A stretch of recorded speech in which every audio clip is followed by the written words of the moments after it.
आपण पाहताय न्यूज 18 लोकमतवर संध्याकाळच्या बातम्या थेट जाऊयात। आदित्य ठाकरे बोलतात। जो प्रकल्प राज्यामध्ये वडगावमध्ये मावळमध्ये होणं अपेक्षित होतं तो मात्र गुजरातला गेला। आपण बघत असाल एकंदरच आम्ही मागच्या आठवड्यात या विषयावर बोलल्यानंतर संपूर्ण महाराष्ट्रात रोषाचं वातावरण आहे, दुःख देखील आहे की जो प्रोजेक्ट 100% महाराष्ट्रात येणं गरजेचं होतं, येऊ शकत होता, तो प्रोजेक्ट दुसऱ्या राज्यामध्ये गेलाय।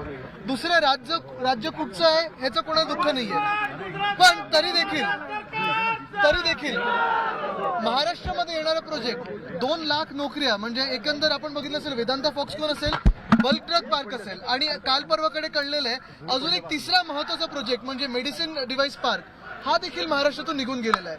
बल्क ड्रग पार्क आपल्या रोह्यात आणणार होतो म्हणजे रायगड जिल्ह्यात आणणार होतो, आपण जो वेदांताचा प्रोजेक्ट होतो या तळेगावमध्ये आणणार होतो आणि मेडिकल डिव्हाइस पार्क हा संभाजीनगर जिल्ह्यात आणणार होतो म्हणजे आपण ऑरिक मध्ये आणणार होतो।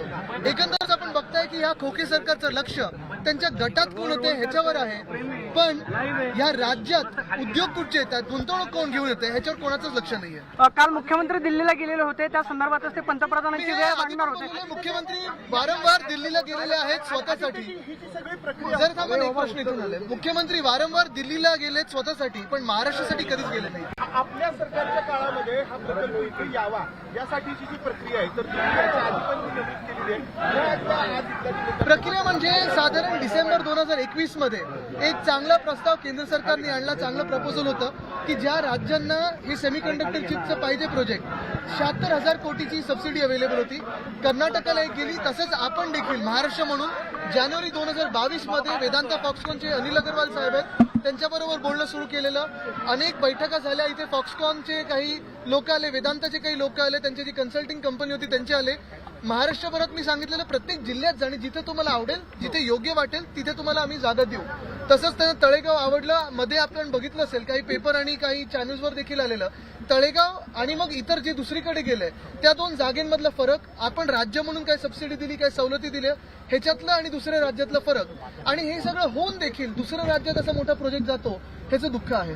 आदित्यजी आता शिंदे गटातले मंत्री असं म्हणतायत की असाच मोठा प्रकल्प जो आहे तो आपण राज्यामध्ये आणण्याचा प्रयत्न करू, मात्र याचा राजकारण करू नका, त्यांची राजकीय इच्छाशक्ती कुठेतरी कमी पडते। राजकारण ज्यांनी कोविडच्या लॉकडाऊनच्या काळात देखील जे केलं ते आज आम्हाला शिकवतात की राजकारण करू नका। आम्ही राजकारण करतच नाहीये, मुळात रोजगारबद्दल बोलणं, तरुणांचे विषय घेणं हे राजकारण असेल तर ठीक आहे, आम्ही राजकारण करतो, पण राजकारण मग कशासाठी करायचं असतं? राजकारण आपल्या देशात चांगलं काही होऊ शकतं का, राज्यात काही चांगलं होऊ शकतं का, तरुणांसाठी आपण काही करू शकतो का, तरुणांसाठी काही चांगलं करू शकतो का, ज्येष्ठ नागरिकांसाठी काही करू शकतो का, ह्याच्यावर आम्ही बोलत आहोत। आणि जर आम्ही प्रश्न विचारले तर चुकीचं कुठे? आदित्यजी महाराष्ट्राची आपल्याला वाटतं केंद्र सरकारचं, कारण महाराष्ट्राबरोबर मी दोष कोणालाही देणार नाही। महत्वाची गोष्ट हीच आहे की केंद्र सरकार हेच असताना देखील महाविकास आघाडी सरकार म्हणून उद्धव साहेबांच्या नेतृत्वात आम्ही 6.5 लाख कोटीची गुंतवणूक या महाराष्ट्रात आणू शकतो। डॅव्हॉसमध्ये गेल्यानंतर आम्ही 80,000 कोटीची गुंतवणूक आणली, सरकार बदललं, ही जे काही आता अरेंजमेंट आहे, जे बेकायदेशीर सरकार आहे, घटनाबाह्य सरकार आहे, खोके सरकार आहे, ते बसल्यानंतरच नेमक्या अशा गोष्टी कशा घडायला लागल्या? आदित्यजी, महाराष्ट्राची संस्कृती आहे की अनेक उद्योगधंदे महाराष्ट्रात येत असतात, कुठेतरी अस्थिर राजकारणामुळे हे प्रकल्प बाहेर जात आहेत राज्याच्या। थांबा, हे कम्फर्टेबल नाही तर तुम्ही पण जाल दुसऱ्या नाही। आपण बघत असाल साधारणपणे आता काल परवाकडे अजून एक महत्वाची बातमी आमच्या समोर आली आणि आपल्याच माध्यमातून आली की हे वेदांता फॉक्सकॉन असेल, बल्क ड्रग पार्कचा विषय घेतल्यानंतर एकदम सरकार जागा झालेलं आहे आणि ज्या काही MIDC मध्ये प्रोजेक्टवर स्थगिती दिलेली जून पासून ती आता एक एक रिव्ह्यू करायला सुरू झालेलं आहे, पण कुठे याच्यावर पारदर्शकता नाही, कुठे याच्याकडून सरकारकडून काही उत्तर आलेलं नाहीये की नक्की कुठचे प्रोजेक्ट होते, किती कोटीची गुंतवणूक होती, किती रोजगार याच्यात होते, किती अजून टिकलेले आहेत आणि किती निघून गेलेले आहेत अजून कळलेलं नाही।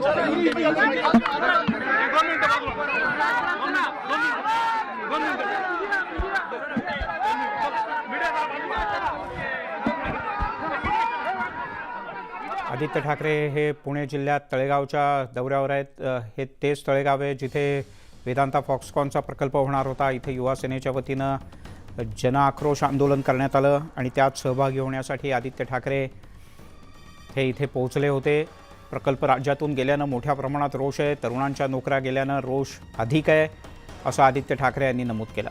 मुख्यमंत्री केवळ स्वतःसाठी वारंवार दिल्लीला जातात, पण राज्यातल्या जनतेच्या हितासाठी मुख्यमंत्री दिल्लीला जात नाहीत असं म्हणत आदित्य ठाकरे यांनी आपली नाराजीही व्यक्त केली आणि मुख्यमंत्र्यांच्या सततच्या दिल्ली दौऱ्यांचा त्यांनी निषेधही केला.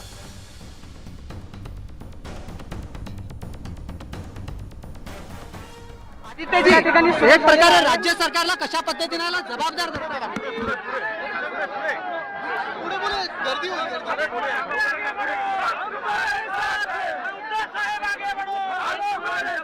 शिवसैनिकांचा मोठा गराडा जो आहे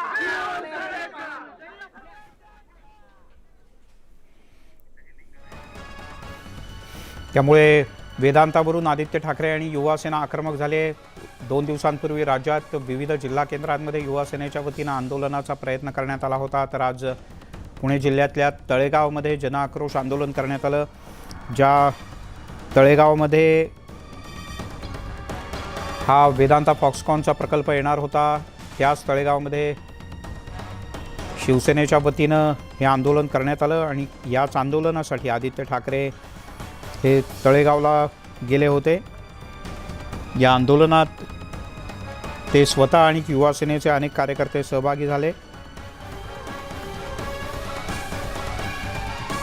आमचा रोजगार आमचा हक्क अशी घोषणा देत जनआक्रोश आंदोलन पुणे जिल्ह्यातल्या तळेगाव इथे आयोजित करण्यात आलं आहे.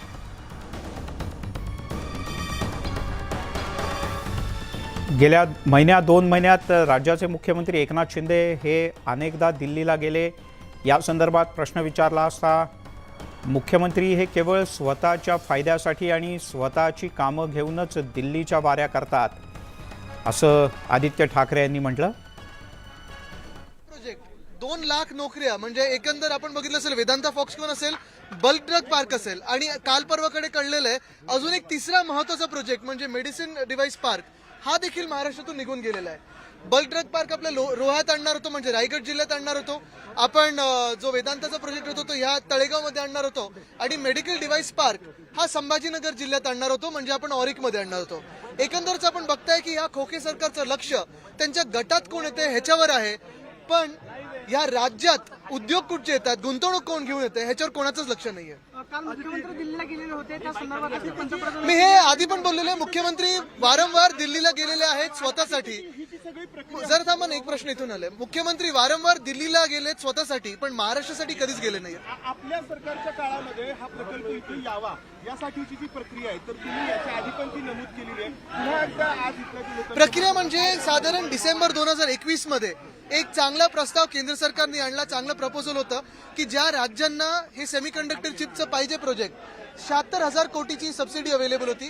कर्नाटकाला एक गेली. तसंच आपण देखील महाराष्ट्र म्हणून जानेवारी 2022 मध्ये वेदांता फॉक्सकॉनचे अनिल अग्रवाल साहेब आहेत त्यांच्याबरोबर बोलणं सुरू केलेलं. अनेक बैठका झाल्या. इथे फॉक्सकॉनचे काही लोक आले, वेदांताचे काही लोक आले, त्यांची जी कन्सल्टिंग कंपनी होती त्यांचे आले. महाराष्ट्रभरात मी सांगितलेलं प्रत्येक जिल्ह्यात जाणे, जिथे तुम्हाला आवडेल जिथे योग्य वाटेल तिथे तुम्हाला आम्ही जागा देऊ. तसंच त्यांना तळेगाव आवडलं. मध्ये आपण बघितलं असेल काही पेपर आणि काही चॅनल्सवर देखील आलेलं तळेगाव आणि मग इतर जे दुसरीकडे गेले त्या 2 जागेंमधला फरक, आपण राज्य म्हणून काय सबसिडी दिली काय सवलती दिल्या ह्याच्यातलं आणि दुसऱ्या राज्यातला फरक, आणि हे सगळं होऊन देखील दुसऱ्या राज्यात असा मोठा प्रोजेक्ट जातो ह्याचं दुःख आहे. आदित्यजी, आता शिंदे गटातले मंत्री असं म्हणतायत की असाच मोठा प्रकल्प जो आहे तो आपण राज्यामध्ये आणण्याचा प्रयत्न करू, मात्र याचं राजकारण करू नका. त्यांची राजकीय इच्छाशक्ती कुठेतरी काय राजकारण ज्यांनी कोविडच्या लॉकडाऊनच्या काळात देखील जे केलं ते आज आम्हाला शिकवतात की राजकारण करू नका. आम्ही राजकारण करतच नाहीये. मुळात रोजगारबद्दल बोलणं, तरुणांचे विषय घेणं हे राजकारण असेल तर ठीक आहे, आम्ही राजकारण करतोय. पण राजकारण मग कशासाठी करायचं असतं? राजकारण आपल्या देशात चांगलं काही होऊ शकतं का, राज्यात काही चांगलं होऊ शकतं का, तरुणांसाठी आपण काही करू शकतो का, तरुणींसाठी काही चांगलं करू शकतो का, ज्येष्ठ नागरिकांसाठी काही करू शकतो का, ह्याच्यावर आम्ही बोलत आहोत. आणि याच संदर्भात बोलण्यासाठी आपल्यासोबत आहेत आपले प्रतिनिधी वैभव सोनवणे. वैभव, कशा पद्धतीचं हे आंदोलन होतं, किती संख्येनं सहभागी झाले होते आणि काय भूमिका होती प्रामुख्यानं?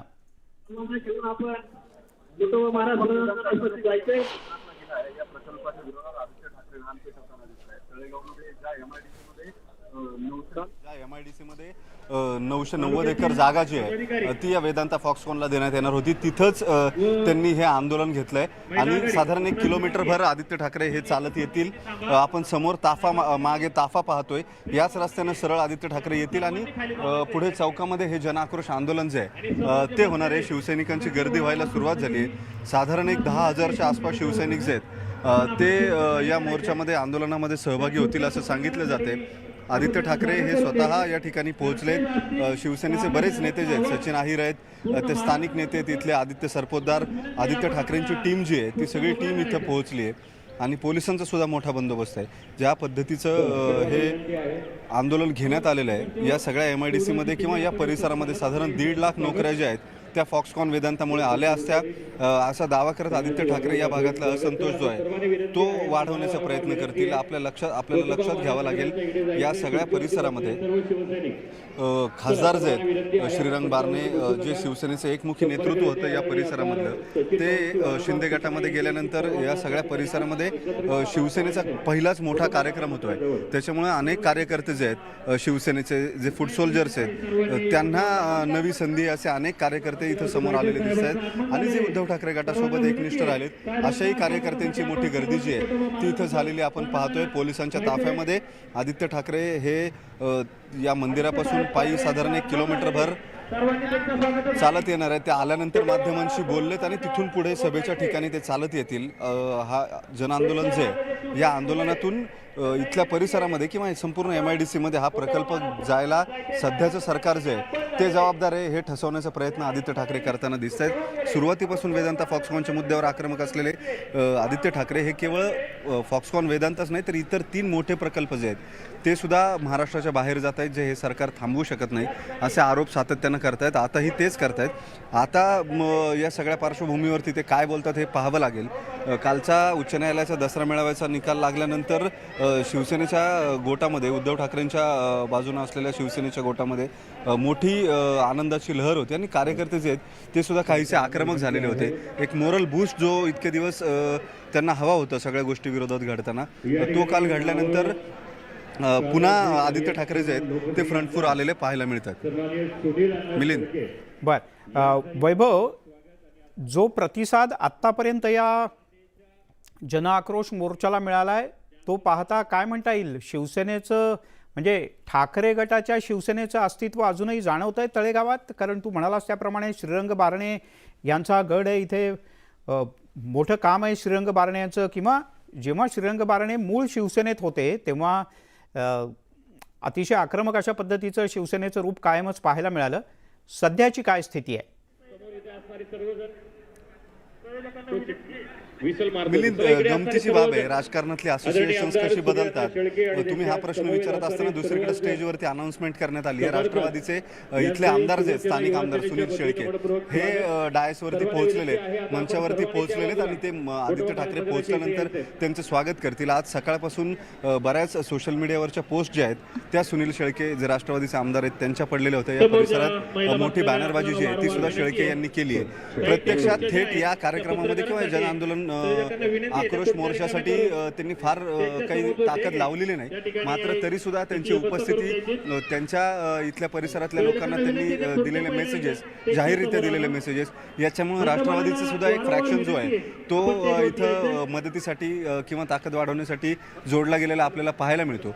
श्रीरंग बारणे दुसरीकडे जरी गेलेले असले किंवा शिंदे गटात जरी गेलेले असले तरी कार्यकर्त्यांची संख्या जी आहे ती मोठ्या प्रमाणावरती, अर्थात शिवसेनेकडून जो दावा केला जात होता युवा सेनेकडून साधारण 15,000 वगैरे तरुण जे आहेत ते या मोर्चासाठी येतील.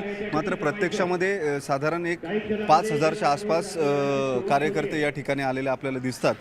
त्यापेक्षाही आकडा काही वेळामध्ये वाढेल. साधारण आणखी तासभर लागेल सभा सुरू व्हायला. तोपर्यंत हा आकडा जो आहे तो वाढू शकतो. पण वैभव, तू म्हणालास ते फार इंटरेस्टिंग गणित आहे आणि हे प्रत्येक ठिकाणचं गणित वेगवेगळं आहे असंही तुझ्या बोलण्यातनं लक्षात येत आहे. कारण पुणे शहरात जर का हा मोर्चा असता तर कदाचित वेगळं गणित दिसलं असतं. पण आता तळेगावमध्ये राष्ट्रवादीचे स्थानिक आमदार आले आहेत. अन्य ठिकाणी सुद्धा अशाच प्रकारची वेगवेगळी गणितं पाहायला मिळू शकतील. आणि एकीकडे अजितदादा पवार वेगवेगळ्या ठिकाणच्या सभांमधनं सांगतायत की एकला चलो रे आपल्याला करायला लागेल. दुसरीकडे वेगवेगळ्या ठिकाणी आमदार किंवा स्थानिक काही नेते कार्यकर्ते हे शिवसेनेच्या कार्यक्रमात आंदोलनात त्यांना प्रत्यक्ष अप्रत्यक्ष पाठिंबा देताना दिसत आहेत. वैभव, खूप वेगळ्या प्रकारचं राजकारण आपल्याला या निमित्तानं पाहायला मिळत आहे. मिलिंद, ही सगळी वेगळी वेगळी असोसिएशन्स आहेत. काल 4:30 वाजता जेव्हा अजित पवार यांच्याशी आम्ही बोललो याच विषयावरती की तुम्ही एकीकडे कार्यकर्त्यांना सांगताय लढाईची तयारी ठेवा, वेगळं वेगळं लढाईची तयारी ठेवा, आणि दुसरीकडं ही असोसिएशन्स जी आहेत ती दिसतात, ती लपत नाही. आपण पाहतोय सुनील शेळके माझ्यासोबत आहेत, आपण त्यांना लाईव्हला घेऊयात. राष्ट्रवादीचे आमदार आहेत, 1-2 मिनिटं आपण फक्त लाईव्ह करू छोटंसं कॅमेरावरती. राष्ट्रवादीचे आमदार आहेत सुनील शेळके माझ्यासोबत. आदित्य ठाकरेंच्या या मेळाव्याला ते इथं आले. सकाळपासून त्यांच्या होर्डिंग्स ज्या आहेत त्या लागलेल्या होत्या. आम्ही फोन करायचा सुद्धा प्रयत्न करत होतो तुम्हाला. या लाईव्ह सुरू या मेळाव्यासाठी तुम्ही बऱ्यापैकी ताकद लावली किंवा ऍक्टिव्ह झालात एकूण सोशल मीडियावर. एक तुम्हाला सांगतो, सगळ्या महाराष्ट्रातल्या माझ्या युवक बांधवांच्या रोजगाराचा प्रश्न आदित्य ठाकरे साहेबांनी ज्यावेळेला हातामध्ये घेतला त्यावेळेला आम्ही राजकीय जोडे बाजूला ठेवून त्यांना साथ दिली पाहिजे. मग तो भारतीय जनता पार्टीचा असेल, राष्ट्रवादीचा असेल, काँग्रेसचा असेल किंवा कुठल्याही पक्षाच्या व्यक्तीनं या उठावामध्ये सामील व्हायला पाहिजे. परंतु काही मंडळी राजकारण करू पाहत आहेत. आज मावळ तालुका, पुणे जिल्हा किंवा महाराष्ट्रातील 1.5 लाख युवक युवतींचा रोजगार या ठिकाणी हिरावून घेण्याचं काम आत्ताच्या सरकारनं केलं. इथला रोजगार, इथला एवढा मोठा वेदांत आणि फॉक्सकॉनचा प्रकल्प ज्या वेळेला महाराष्ट्राच्या बाहेर जातो त्यावेळेला आपण सर्वांनी एकत्रित यायला हवं. परंतु राजकारणाच्या वेळेला राजकारण केलं तर नक्कीच ते योग्य समजलं असतो. पण आज सुद्धा काही मंडळी राजकारण करू पाहत आहेत. आम्ही आदित्य साहेब आज मावळ तालुक्यात आलेत लोकप्रतिनिधी म्हणून, मी त्यांचं स्वागत करायला आलेले. राष्ट्रवादी काँग्रेस पक्षानं कुठल्याही ताकद लावली नाही, कुठलेही कार्यकर्ते या ठिकाणी जमा केलेले नाहीत. हे युवक युवती पुणे जिल्ह्यातले माझ्या मतदारसंघातले माझे भूमिपुत्र आवर्जून त्यांना पाठिंबा द्यायला उपस्थित आहेत. नाही, तसं असेल तरी हरकत काय? तुम्ही महाविकास आघाडीमध्ये एकत्र होतातच, अजूनही तुमची महाविकास आघाडी कायम आहे, कुणी असं म्हणत नाही. उलट तुम्ही याला विधिमंडळातले माझे सहकारी आहेत, काहीच नाही बोलत यार. आमचे नेते आहेत म्हणून मी त्यांच्या स्वागताला या ठिकाणी आलेलो आहे. अजून आमच्या पक्षानं असे कुठल्याही आम्हाला सूचना दिलेल्या नाही आहेत की आपण सेनेच्या कार्यक्रमात किंवा सेनेच्या बरोबर एकत्रितपणे जावं. पक्षाचा आदेश आल्यानंतर आम्ही ते नक्कीच पाळून काम करू. परंतु आज आदित्य साहेबांनी जो निर्णय घेतला त्या निर्णयाचा आम्ही या ठिकाणी त्यांना संमती द्यायला त्यांच्याबरोबर आम्ही आहोत हे सांगायला नक्की आम्ही. धन्यवाद. सुनील शेळकेंनी काय भूमिका मांडली ते आपण बघितलं. या परिसरातल्या 1.5 लाख तरुण तरुणींचा जो रोजगार गेलाय त्याच्यासाठी आदित्य ठाकरेंनी भूमिका घेतली आणि म्हणून आम्ही त्यांच्या सोबत आहोत असं ते म्हणतायत.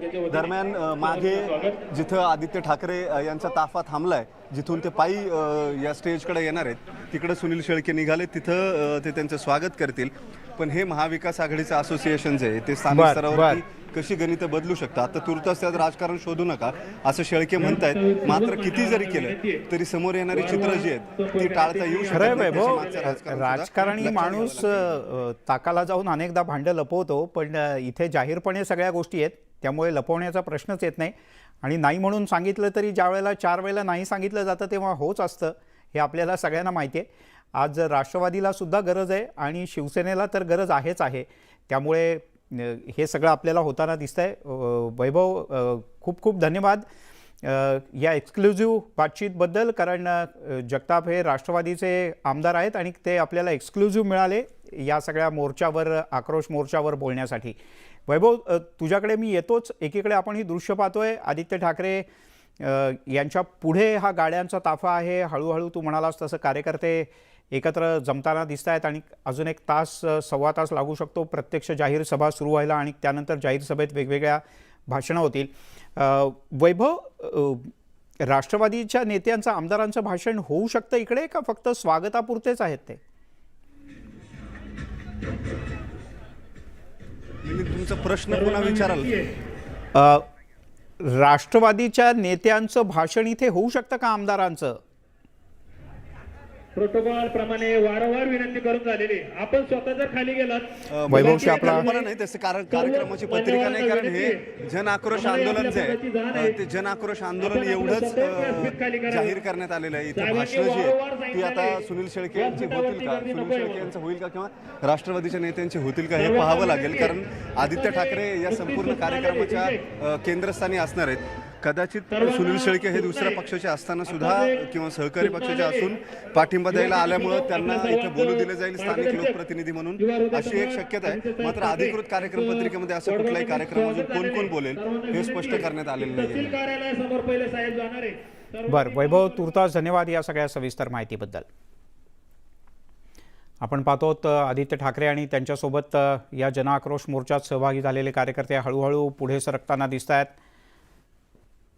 फॉक्सकॉन वेदांता महाराष्ट्राच्या बाहेर गेल्यामुळे महाराष्ट्राचं प्रचंड मोठं नुकसान झालं. लाखो नोकऱ्या मराठी तरुणांच्या गेल्या आणि यामुळे नाराज झालेल्या आणि आक्रमक झालेल्या शिवसेनेच्या वतीनं थेट तळेगावमध्ये, म्हणजे जिथून हाकेच्या अंतरावरती वेदांता फॉक्सकॉननं सुरुवातीला जागा निश्चित केली होती, याच ठिकाणी हे आंदोलन आपल्याला होताना दिसत आहे.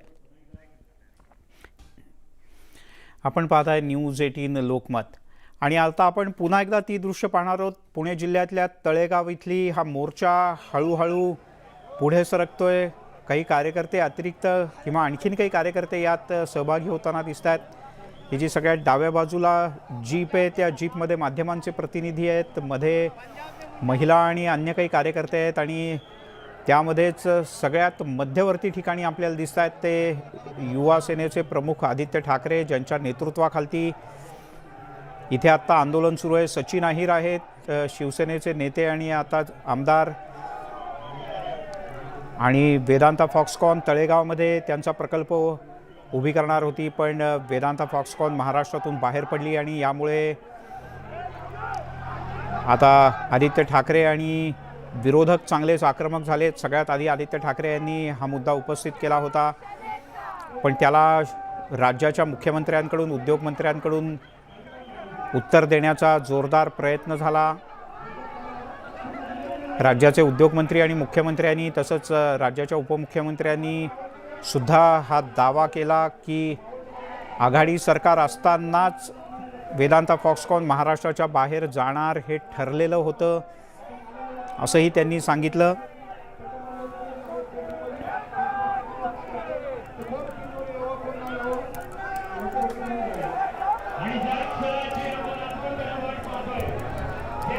तर मुख्यमंत्र्यांच्या वतीने असं आश्वासन देण्यात आलं, वेदांता फॉक्सकॉनपेक्षाही एखादा मोठा प्रकल्प आम्ही महाराष्ट्रात निश्चितपणे आणू, पण विरोधकांचं म्हणणं आहे जो आहे तो प्रकल्प तुम्ही का घालवला त्याचं आधी उत्तर द्या. आणि त्याचं उत्तर राज्य सरकार देऊ शकत नाही. राज्य सरकार महाराष्ट्राबाहेर जाणारा किंवा महाराष्ट्राबाहेर गेलेला प्रकल्प थांबवू शकलं नाही आणि हे सरकारचं मोठं अपयश असल्याचं शिवसेनेच्या वतीने, म्हणजे विरोधकांच्या वतीनं ठामपणे सांगण्यात येत आहे. इथे समोर आपल्याला स्टेज दिसतंय आणि या स्टेजच्या इथेच हा जनआक्रोश मोर्चा संपेल आणि इथे जाहीर सभेचं आयोजन करण्यात आलं आहे. या जाहीर सभेमध्ये आदित्य ठाकरे आणि अन्य काही नेत्यांची भाषणं होणार आहेत.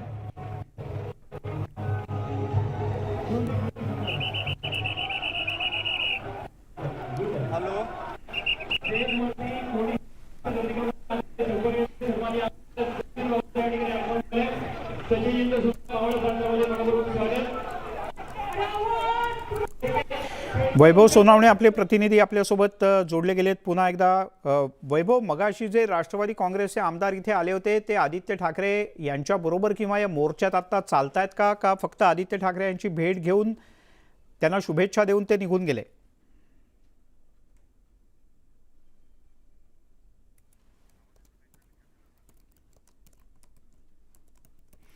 वैभव, आवाज पोचतोय माझा?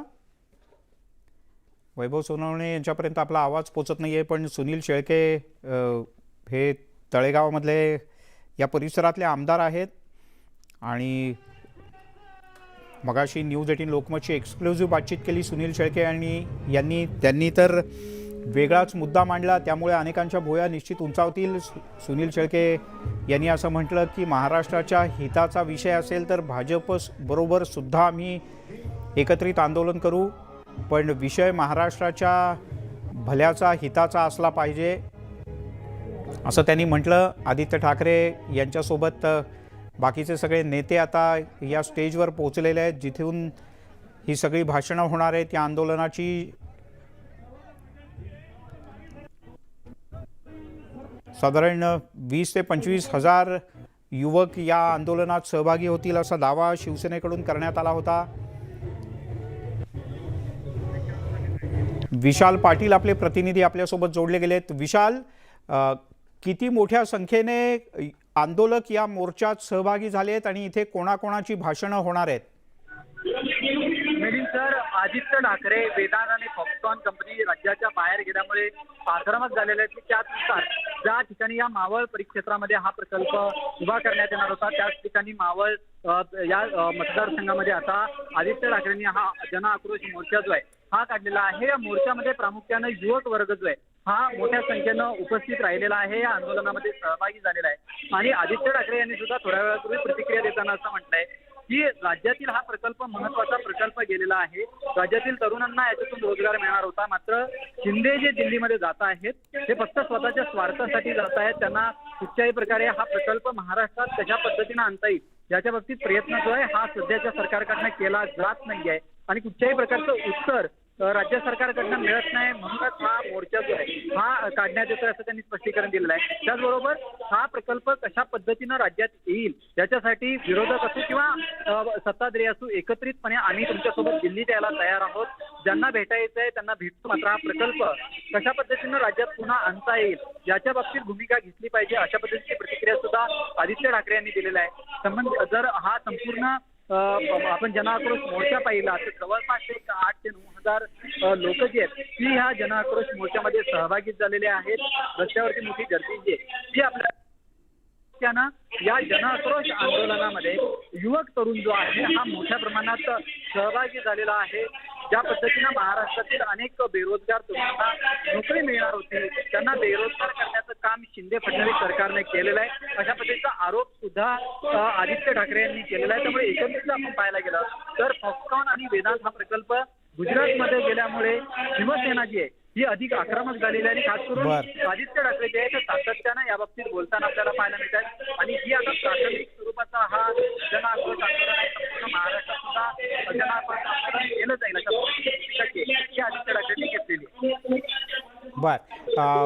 कोण कोण नेते आता मंचावर उपस्थित आहेत? आदित्य ठाकरे आणि सचिन अहिर यांच्या व्यतिरिक्त कोणाकोणाची भाषणं होणार आहेत? सध्या तरी या ठिकाणी आदित्य ठाकरेंचं भाषण होणार असं कळतंय, मात्र व्यासपीठावरती शिवसेनेचे संपर्क प्रमुख सचिन अहिर या ठिकाणी उपस्थित आहेत. त्याचबरोबर त्यांच्याबरोबर आदित्य शिरोडकर सुद्धा व्यासपीठावरती उपस्थित आहेत. पुण्यातील जे महत्वाचे शिवसेनेचे पदाधिकारी आहेत ते सुद्धा या व्यासपीठावरती उपस्थित आहेत. थोड्याच वेळात आदित्य ठाकरे जे आहेत येथील जनतेला संबोधित करणार आहेत. हा प्रकल्प नेमकं काय गेला आणि सरकारची याच्या बाबतीत काय भूमिका जी आहे ही दाखवताना आपल्याला पाहायला मिळते. एकंदरीत आता जर पाहायला गेलं तर सचिन भाऊ अहिर हे भाषण करताना आपल्याला पाहायला मिळतं. ठीक आहे विशाल, आपण ऐकूया सचिन अहिर काय बोलतात. आणता येईल अशातला कुठेतरी ते थांबलेत का? परंतु तसं जर झालं नाही तर ज्यावेळी मुख्यमंत्री येतील आणि या राज्यामध्ये होतील हे तरुण देखील तुम्हाला जाब विचारल्याशिवाय राहणार नाही की आमचा जो गेलेला रोजगाराच्या बाबतीत तुम्ही काय बोललात आणि काय केलेलात. आणि म्हणून मी जास्त वेळ न घेता मी आपल्या सर्वांच्या वतीने विनंती करतो आदरणीय आदित्यजींना की त्यांनी आपल्याला सर्वांना खोका आणू नका. खोका आणलं तर भीती वाटते. हा ते उघडून आणा तर मग आपण घेऊ. सध्या खोकाच्या बद्दल आहेत आणि म्हणून मी विनंती करतो आदरणीय आदित्यजींना की त्यांनी आपल्या सर्वांना मार्गदर्शन करावं. खूप येणार मला रस्त्यात पण भेटत होते. नाही जय महाराष्ट्र. खरं तर आजचा हा आक्रोश मोर्चा हा यासाठी मी काढला कारण महाराष्ट्रातून एक एक प्रकल्प जे आपल्या हातातून निघून चाललेले आहेत ते आपल्या समोर मला डोळ्यांसमोर आणायचे, लोकांसमोर आणायचे. अरे जरा हे थांबवा ना, जरा आता शांत राहते. नंतर करा. जसं मला सचिन भाऊ देखील सांगत आहेत, आता हा आक्रोश मोर्चा जाहीर झाल्यानंतर महाराष्ट्रातले असतील, मावळमधले असतील, या पूर्ण आजूबाजूच्या परिसरातले सगळे तरुण तरुणी, ज्येष्ठ नागरिक, शिवसैनिक असतील, आता मला राष्ट्रवादी काँग्रेसचे कार्यकर्ते भेटले, आपल्या इकडचे शेळकेंना भेटले, आमदार, सगळेच हे सगळे लोक मला उत्स्फूर्तपणे फोन करतात. आता पण गाडीतून येताना मला अनेक लोक गाड्यातून भेटले, बाईक्सवर होते की साहेब आम्ही मोर्चाला येतोय, जरा थोडं हळू जा. पण हा मोर्चा जसं मी उतरल्यापासून बघतोय, एक वेगळा रोष, एक वेगळा राग आपल्या सर्वांच्या मनामध्ये आहे. आज ह्या तळेगावमध्ये येत असताना मी थोडा विचार करत होतो, आठवण करत होतो, आणि माझ्या मनात हेच दुःख होतं, थोडी खतखत ह्याच गोष्टीची होती की आज जसं आपण इथे सगळे जमलो आहोत, हा युवा आक्रोश मोर्चा जो आहे, जर हे आपलं महाविकास आघाडीचं सरकार असतं तर तो वेदांता फॉक्सकॉनचा प्रोजेक्ट आपण आणला असता, म्हणजे आणला असताच, आणि आज इथे जल्लोष मोर्चा झाला असता. आज खरं तर इथे जल्लोष मोर्चा झाला असता. पण दुःखाची गोष्ट ही आहे, कुचिक साहेब आपण देखील ह्या पूर्ण क्षेत्रात काम केलेलं आहे, नितीनजी तुम्ही काम केलेलं आहे, आणि तुम्ही अशा वेळी काम केलं जेव्हा इथे महाराष्ट्रात कामगारांना संधी होती, नोकऱ्यांसाठी संधी होती, रोजगारासाठी संधी होती, आणि तेव्हा तुम्ही युनियन बनवायला सुरू केलं. आपले शिवसेनेचे युनियन असतील, सचिन भाऊ तुम्ही देखील, आज भारतीय कामगार सेना असेल, स्थानिक लोकाधिकार समिती असेल, प्रत्येक पक्षाची अनेक वेगळ्या ज्या कामगार पक्ष आहेत किंवा सेना असतील, ह्या त्यावेळी संधी होती. ती संधी आता आपण बघतोय की ह्या गेल्या 2-3 महिन्यामध्ये रोजगार मिळेल की नाही, म्हणजे ठीक आहे तुम्ही खोके घेऊन गेलात तर कदाचित सरकारमध्ये तुम्हाला काहीतरी मिळेल, पण आज महाराष्ट्रात चांगल्या कंपन्या येत आहेत की नाही, रोजगाराची संधी उपलब्ध होणार की नाही, ह्याच्यावर मोठा प्रश्न पडलेला आहे. अरे जरा ड्रोन बाजूला करा ना, त्याचा आवाज जास्ती आहे, ते खोके सरकारसारखं आहे, आवाज जास्त आणि काम कमी, आणि हवेतच असतं, पायावर जमीन पायावर कधीच नसतं, आणि पायावर जमीन कधी नाही, खोके सरकार. पण ठीक आहे, हे असलं तरी हा आक्रोश जो आहे तो आज मला तरुणांच्या डोळ्यात दिसत आहे. खरं तर 2 आठवड्यापूर्वी मी एक साधा ट्विट टाकला होता, जेव्हा अनिल अग्रवाल साहेबांनी, जे वेदांताचे चेअरमन आहेत, अध्यक्ष आहेत, त्यांनी जो एक ट्विट केलेला की आम्ही आता गुजरातच्या राज्यामध्ये चाललो आहोत, तिथे आम्हाला चांगली जागा मिळालेली आहे, आणि तिकडच्या त्यांनी मुख्यमंत्र्यांचं आणि उद्योग मंत्र्यांचं त्यांनी कौतुक केलं की त्यांनी जी काही मेहनत घेतली, त्यांनी जे काही पाठपुरावा केला त्याचं त्यांनी कौतुक केलं, अभिनंदन केलं, आणि हा मोठा प्रोजेक्ट वेदांताचा गुजरातमध्ये मला वाटतं ढोलेरा गावात चाललाय असं त्यांनी जाहीर केलं. मला दुःख ह्या गोष्टीचं नाही की प्रोजेक्ट गुजरातमध्ये गेला, मला ह्या गोष्टीचं दुःख नाही की दुसऱ्या राज्यात गेला. ठीक आहे, ह्या देशामध्ये अनेक आपल्यासारखी राज्य आहेत जिथे अजून संधी निर्माण व्हायची आहे. महाराष्ट्र एक प्रगत राज्य आहे, आपण आर्थिक राजधानी आहोत या देशाची. अनेकदा आपण बघितलंय, वर्षानुवर्ष आपल्या स्वतःच्या मेरिटवर, स्वतःच्या हक्कावर आपण इथे रोजगार खेचून आणलेले आहेत, मोठ्या इंडस्ट्री खेचून आणलेल्या आहेत, ऑफिसेस खेचून आणले असतील, मग ते एअर इंडियाचे असतील, RBIचे असतील, इन्शुरन्स कंपन्यांचे असतील, केंद्र सरकारचे असतील, प्रायव्हेट कंपन्या असतील. आपल्याच राज्यात, ह्या देशातले जास्तीत जास्त उद्योजक आपल्या मुंबईत राहतात, पुण्यात राहतात, आपल्या राज्यात राहतात, ह्याचा मला अभिमान आहे. आणि हे पण मला माहीत आहे, हे पण मला कळत असतं की देशाला जर आपल्याला पुढे न्यायचं असेल, संपूर्ण देशाचं जर प्रगती बघायची असेल, तर महाराष्ट्रात काय सगळ्या राज्यांमध्ये आपल्यासारखी जे राज्य असतील, ज्यांना रोजगारचे जे मोठे प्रोजेक्ट असतात, आपापल्या राज्यांमध्ये कसे खेचू शकतात हा त्यांचा अधिकार आहे. आणि हे आपण करणं गरजेचं आहे, कारण देशातला प्रत्येक कानाकोपरा जेव्हा जिथे रोजगाराची संधी उपलब्ध होईल तेव्हाच आपण देशाला पुढे नेऊ शकू, ह्या विचारांनी आपण सगळे काम करत असतो. पण दुःख या गोष्टीचं होतं मला की जो प्रोजेक्ट 100% ठरलेला की हा महाराष्ट्रात येणारच, जो प्रोजेक्ट 100% ठरलेला ह्या तळेगावमध्येच येणार, जो प्रोजेक्ट 100% ठरलेला की इथून बाजूलाच येणार, मग तो प्रोजेक्ट सरकार बदलल्यानंतर बरोबर तुम्ही पळवला कसा? म्हणजे तुम्ही ज्या राज्यात आमचे 40 आमदार पळवून नेले, ते आमदार आता गुजरातमधून गुवाहाटी, गुवाहाटीमधून सुरतमधून नाही, सुरत गुवाहाटी, तिथून गोवा, तिथून महाराष्ट्रात आणले. तसा हा वेदांता फॉक्सकॉनचा तुम्ही प्रोजेक्ट केला तर गुजरातमधून गुवाहाटीला पाठवणार आहात का, तिथून मग गोव्यात आणणार आहात का, आणि मग परत महाराष्ट्रात आणणार आहात का? मला अजूनही आठवतं की जानेवारीच्या आसपास, साधारण 21 की 22 जानेवारी ह्याच वर्षाचं, आम्ही त्या तारखेला झूम कॉलवर, कारण त्यावेळी देखील कोविडचे रुग्ण हे झपाट्याने वाढत होते, आणि त्यावेळी देखील आम्ही अनिल अग्रवाल साहेबांबरोबर झूम कॉल केला. सचिन भाऊ आपल्याला माहिती असेल, मी होतो, देसाई साहेब होते, प्रफुल्ल पटेल साहेब होते, कारण त्यांची ती ओळख होती. आम्ही त्यांना विनंती केली की आम्हाला त्यांच्याशी भेट करून द्या. केंद्र सरकारचा एक चांगला प्रस्ताव आलेला आहे की सेमीकंडक्टर चिप जो गाड्यांमध्ये लागतो ते जर प्रोडक्शन करायचं असेल, त्याचं मॅन्युफॅक्चरिंग करायचं असेल, तर त्याच्यासाठी त्यांनी डिसेंबरमध्ये मागच्या वर्षाच्या 76,000 कोटीची सबसिडी ही जाहीर केली होती. आणि त्यांनी असंही सांगितलं की जी कुठची राज्य आमच्याकडे प्रस्ताव पाठवतील, चांगल्यात चांगल्या प्रस्तावाला आम्ही पाठिंबा देऊ आणि तिथे आम्ही त्या राज्यांमध्ये आणू.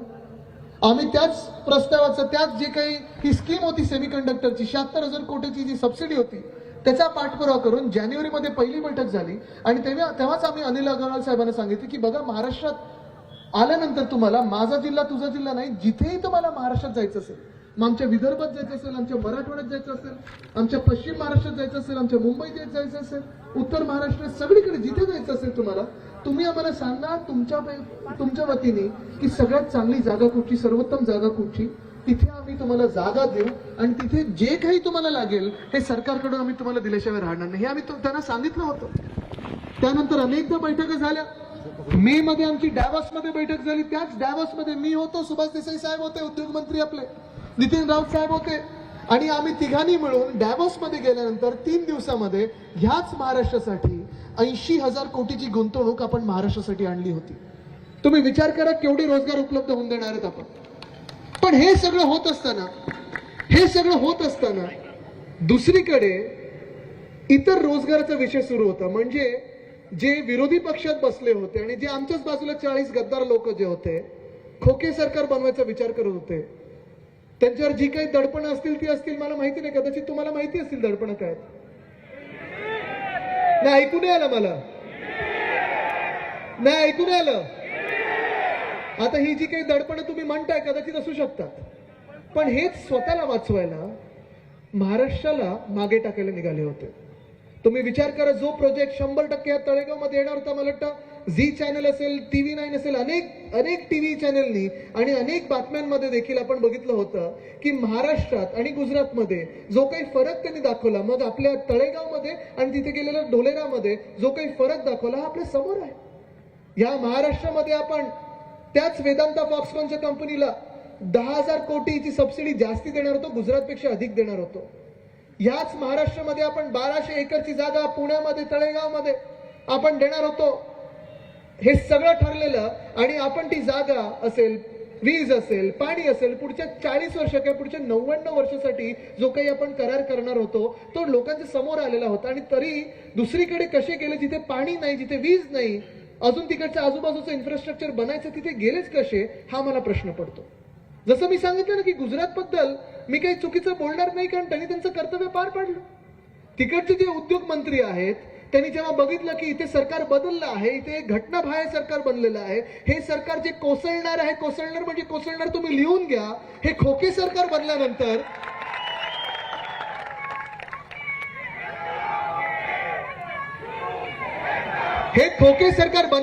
त्यांनी मौका पे चौका मारा आणि त्यांनी इकडे येणारा उद्योग गुजरातमध्ये घेऊन गेले. त्यांचं मी देखील कौतुक करतो की त्यांनी बरोबर आमच्यावर डोळे ठेवून होते की इथे सरकार बदलतं कधी आणि चांगला प्रोजेक्ट आपण गुजरात किंवा इतर राज्यांमध्ये घेऊन कधी जातो, हे त्यांनी लक्षात ठेवलेलं. पण आज प्रश्न हा उपस्थित होतोय, जसं मी सांगितलं की मी केंद्राला दोष नाही देणार, मी गुजरातला दोष नाही देणार, मी दोष देणार तो 100% आपल्या नाकर्ते खोके सरकारला देणार, कारण त्यांच्याच नाकर्तेपणामुळे हा प्रोजेक्ट इथून तिथे गेला. ज्या प्रोजेक्टला आपण 10,000 कोटीची सबसिडी जास्ती देतोय, ज्या प्रोजेक्टला आपण वीज देतोय, पाणी देतोय, सगळ्या सवलती देतोय, या तळेगावमध्ये काही कमी आहे का? इथे तरुणी आहेत ना रोजगारासाठी, आजूबाजूला कॉलेजेस आहेत ना, ऑटोमोटिव्हचा हब आहे ना, सगळं काही रस्ते आहे, इथून पुण्याला कनेक्टिव्हिटी आहे, मुंबईला कनेक्टिव्हिटी आहे, सगळं काही इथे सर्वोत्तम असताना, त्यांच्या रिपोर्टमध्ये देखील महाराष्ट्र नंबर 1 असताना आपले मुख्यमंत्र्यांना माहितीच नव्हतं की हा वेदांता फॉक्सकॉन कोण आहे आणि कुठून आला आणि कधी गेला. मी त्यांना जर मला विचारलं असतं थोडं 1-1.5 महिना आधी, तर मी त्यांना सांगितलं असतं, साहेब त्यांच्याकडे पण 50 खोके पोचवा आणि एकदम ओके करा.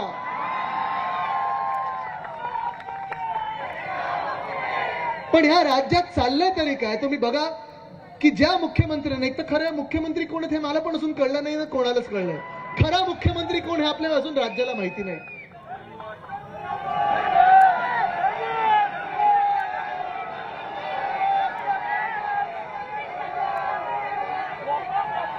बघा, इथे कोणाला काही सांगायची गरज नाही, सगळ्यांना माहिती आहे सत्य काय आहे. पण आज तुम्हाला सांगतो, ज्या 26 जुलैला, ज्या 26 की 27, मला वाटतं 25-26च्या तारखेला मुख्यमंत्री महोदयांनी विधान भवनाच्या फ्लोअरवर सांगितलेलं की तो वेदांत आलेला जणू काही तो कॉन्ट्रॅक्टर होता आणि आपल्याकडे 4 लाख कोटी घेऊन येणार आहे. साधी ही गोष्ट, 2 गोष्टींमध्ये फरक कळत नव्हता की वेदांताची इन्व्हेस्टमेंट, गुंतवणूक ही 2.25 लाख कोटीची होती. पण मुख्यमंत्री हाऊसमध्ये एकेरी उल्लेख करतात. खरं तर हे उद्योजक जे जागतिक असतात त्यांना अरे तू रे किंवा एकेरी भाषा वगैरे चालत नाही. जेवढं थोडं आदर सत्कार करायला लागतं. तुम्हाला देखील माहिती आहे की तुम्हाला जेवढं काही यांच्या करायला लागतं, मागे लागायला लागतं, जेवढं काही यांना जपायला लागतं तेवढं जपणं गरजेचं आहे. कारण आज महाराष्ट्रात तरुण बघतो की रोजगार कुठे उपलब्ध होणार, महाराष्ट्रात गुंतवणूक कुठून येणार. केलं ना, आम्ही पण गेले 2.5 वर्ष ह्याच महाविकास आघाडी सरकारमध्ये काम केलंय, मंत्री म्हणून काम केलेलं असतं. पण आपण कोण आहोत, आपण कुठच्या खुर्चीवर बसलो आहोत. खरं तर खुर्चीचा किस्सा हल्ली वेगळाच चाललाय. खुर्चीवर कोण बसतं हे त्यांना पण माहिती नाहीये. पण खुर्चीचा एक वेगळा मान असतो, खुर्चीचा एक वेगळा सन्मान असतो. ते ऑफिस जे असतं ते वेगळं असतं. पण महत्वाची गोष्ट ही आहे की हे सगळं होत असताना हाऊसमध्ये एकेरी उल्लेख करून 4 लाख कोटी येणार हे पहिलं हाऊसला खोटं बोलले. MIDCचं जे जर्नल होतं त्याच्यात सांगितलं 1 लाख कोटीची गुंतवणूक येणार. साधी गोष्ट आहे, 2.25 लाख कोटीची गुंतवणूक होती आणि साधारण 1 लाख लोकांसाठी रोजगार ह्या महाराष्ट्रात निर्माण होणार होता. आपली तर भूमिका स्पष्ट होती की 80% भूमिपुत्रांना नोकरी मिळालीच पाहिजे. तरी देखील मी अजून एक सांगतो, ह्याच्याही पुढे जाऊन सांगतो की ह्या देशातून, प्रत्येक राज्यातून अनेक तरुण तरुणी येत असतात आपल्या राज्यामध्ये नोकऱ्यांची संधी बघायला, रोजगाराची संधी बघायला. ती जी स्वप्न घेऊन येतात इथे, ती स्वप्न काही इथे नुसते येऊन बघत राहायची का? नोकऱ्या कुठे मिळणार, रोजगार कुठे मिळणार, गुंतवणूक कुठून येणार? ह्या गेल्या 2-3 वर्षात जे काही आपण बघत होतो की 6.5 लाख कोटीची गुंतवणूक महाविकास आघाडी सरकारने आणली, ते जे स्वप्न आपण इथे बांधत होतो, ते जे स्वप्नाला सत्तेमध्ये घडवून आणत होतो, ह्याच खोके सरकारने ते स्वप्न मोडून तोडून इतर राज्यामध्ये पाठवण्याचं काम केलेलं आहे. मला दुःख ह्या गोष्टीचं होतं की आज मी ऐकत आहे की कुठे तरुणांसाठी रोजगार मेळावा होत आहे, कुठे छोटे छोटे रोजगार मेळावे आता सुरू करतात. कारण आता मी रोजगाराची भूमिका इथे महाराष्ट्रात घेतल्यानंतर ना, तर आतापर्यंत सगळे जे ह्यांचे विषय होते ते जागतिक होते, पण महाराष्ट्राची देणं घेणं नव्हतं. 50 वर्षापूर्वी काय झालं, 100 वर्षापूर्वी काय झालं, हे काय बोलले, ते काय बोलले, हे बरोबर होते का, ते बरोबर होते का, सगळं जे काही झालं, घडलं, जे काही आपण भांडत आहोत ना, ते 50 वर्षापूर्वी काय झालं, 100 वर्षापूर्वी काय झालं, त्याच्यासाठी भांडत आहोत. पण आपण पुढच्या आपल्या भवितव्यासाठी, पुढच्या 50 वर्षासाठी कोण भांडत आहे ह्याचा प्रश्न आज मी इथे उपस्थित करत आहे. तुमच्यासाठी कोण भांडत आहे? होय, रोजगारासाठी शिवसेना बोलायला लागली. वेदांताचा जो प्रश्न शिवसेनेने पहिला घेतला, आमच्यासोबत राष्ट्रवादी काँग्रेस उभी राहिली, काँग्रेस उभी राहिली, या महाराष्ट्रातली जनता उभी राहिली. कारण प्रत्येकाला आज सगळ्यात महत्वाचा प्रश्न आहे की तुम्ही तर खोके घेऊन एकदम ओके झालेला आहात, पण आमच्या रोजगाराचं काय, ह्या तरुण तरुणींच्या रोजगाराचं काय? मी आज संपूर्ण महाराष्ट्र जिथे जिथे फिरत आहे, प्रत्येक ठिकाणी बघत आहे की आहे ना, लोकांमध्ये दुःख आहे की जी गद्दारी झाली, जी खंजीर खुपसला पाठीत, हे एक दुःख आहेच. पण हे जेव्हा कळलं की नुसतं शिवसेनेच्या पाठीत खंजीर नाही खुपसलं या खोके सरकारनी, तर महाराष्ट्रातल्या तरुणांच्या पाठीत देखील खंजीर खुपसलेला आहे. कारण जो प्रोजेक्ट इथे 100% येणार होता तो ह्यांनी दुसरीकडे पळवून लावलेला आहे. ह्याची मला खंत आहे, ह्याची मला दुःख, ह्याचं मला दुःख वाटतं. आहेत ना, आज पण बसलं वाटतं दिल्लीत. पण आज मी इथे विचारत आहे की दिल्लीत स्वतःसाठी 8 की 9 वेळा गेलेले आहेत. महाराष्ट्रासाठी तुम्ही कधी दिल्लीत जाणार आणि दिल्लीला विचारणार की महाराष्ट्राला काय देताय? ही हिंमत असेल तर जाऊन दिल्लीला विचारा. स्वतःला काय मिळतं सतत जाऊन विचारत असतात. महाराष्ट्राला काय मिळणार आणि कधी मिळणार हे जाऊन विचारा. पण महत्वाची गोष्ट हीच आहे की आज मला काही काही ठिकाणून मी बघतोय, काही काही प्रेसमधून वाचत होतो की हा सवाल केला, तो सवाल केला, 5 सवाल केले, 10 सवाल केले, जागा दाखवा, जागा दाखवा. सरकार म्हणजे की एस्टेट एजंट नसतं. सरकारमध्ये जे काही होतं ते पारदर्शकपणे होतं. आम्ही दाखवलेलं होतं सरकार कसं चालतं. आमच्या वेळी, आमच्या 2-2.5 वर्षाच्या काळामध्ये कोविड असताना देखील 6.5 लाख कोटीची गुंतवणूक या महाराष्ट्रात आणली आणि ती गुंतवणूक जी होती ती आम्ही करून दाखवली त्या महाराष्ट्रामध्ये. पण आज बघा काय चाललंय ह्या राज्यामध्ये. आज बघा काय चाललंय ह्या राज्यामध्ये. जसं आज वेदांता फॉक्सकॉन निघून गेलेला आहे, तसं दुसरा मोठा प्रोजेक्ट जो बल्क ड्रग पार्क होता तो देखील आपल्या राज्यातून निघून गेलेला आहे. काय कारण असावं या बल्क ड्रग पार्कचं इथून निघून जाण्याचं. बल्क ड्रग पार्क साठी आम्ही मागच्या ऑगस्टमध्ये केंद्र सरकारला लिहिलं होतं की महाराष्ट्राला बल्क ड्रग पार्कची गुंतवणूक द्या. महाराष्ट्रामध्ये आम्ही रोहा तिथे म्हणजे रायगड जिल्ह्यामध्ये, जसं वेदांत फॉक्सकॉन आपण पुणे जिल्ह्यात आणणार होतो तसंच रायगड जिल्ह्यामध्ये आपण रोह्यात बल्क ड्रग पार्क करणार होतो. आपल्या महाराष्ट्रामध्ये अनेक असे उद्योग आहेत जे फार्मास्युटिकल मध्ये आहेत. मला वाटतं इथे पुण्यातच सिरम इन्स्टिट्यूट आहे. नुसतं देशात नाही तर जगात जास्तीत जास्त इंजेक्शन बनवणारं, वॅक्सिन बनवणारी इन्स्टिट्यूट आपल्या महाराष्ट्रात आहे. हे आपल्याला अभिमानाची गोष्ट असायला पाहिजे. हेच आम्ही तिथे सांगितलेलं की आम्हाला इथे बल्क ड्रग पार्क द्या. आमच्या महाराष्ट्रामध्ये 394 फार्मसी कॉलेजेस आहेत. म्हणजे तुम्ही विचार करा फार्मसीचे विद्यार्थी किती आहेत. तुम्हाला जर वाटत असेल की इथे तसे तरुणी शिकले नसतील तर इथे येऊन जरा तळेगावमध्ये या, रोह्यात या, आमच्या संभाजीनगरला जा, आमच्या नागपूरला जा, कोल्हापूरला जा, ठाण्यात जा, मुंबईत जा आणि बघा इथे तरुण जे आहेत ते शिकलेले सवरलेले कसे आहेत. नुसतं बघतायत, वाट बघतायत, ती रोजगाराची वाट बघत आहेत.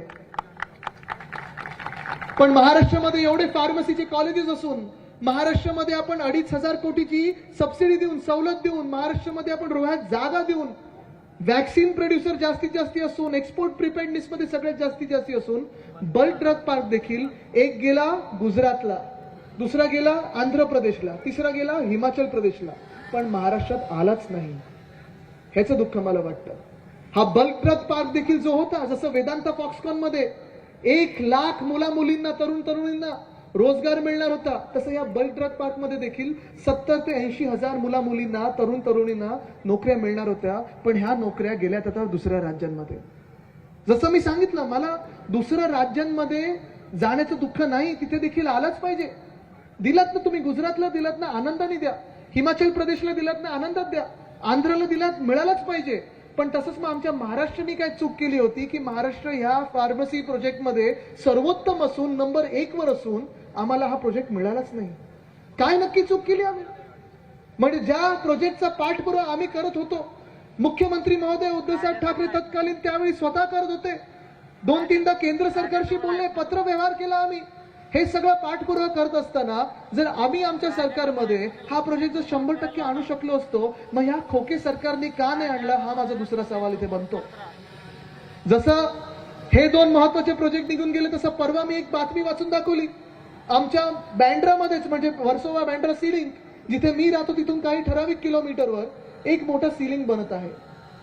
ती प्रायव्हेट कंपनी आहे. प्रायव्हेट कंपनीने कुठून कुठे रोजगार घ्यावेत, कुठे इंटरव्ह्यू घ्यावेत, ह्याच्यात मी काही म्हणणार नाही, कारण हा त्यांचा अधिकार असतो. पण दुःख या गोष्टीचं होतं, अरे जरा ड्रोन काढा ना रे तिथून. कोण चालवते ड्रोनला.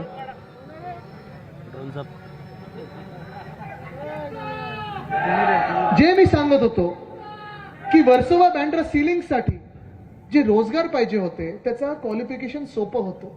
Be civil engineer. Civil engineer किती असतील आपल्या महाराष्ट्रामध्ये. इथे आहेत का कोण, हात वरती करा. बातमी वाचली तुम्ही, ती वाचली का बातमी, वाचली ना.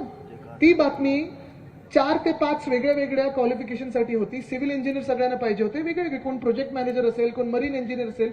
ह्या सगळ्या घडामोडींसाठी त्यांनी इंटरव्ह्यू कुठे ठेवलेत, चेन्नईमध्ये. आणि जेव्हा मी प्रश्न उपस्थित केला तेव्हा त्यांनी पहिल्या सरकारने हात झटकले, सांगितलं नाही आमचा काही संबंध नाही, हे तर प्रायव्हेट कंपनीचं. मी बोलत तरी देखील खातं हे मुख्यमंत्री महोदयांचं स्वतःचं आहे.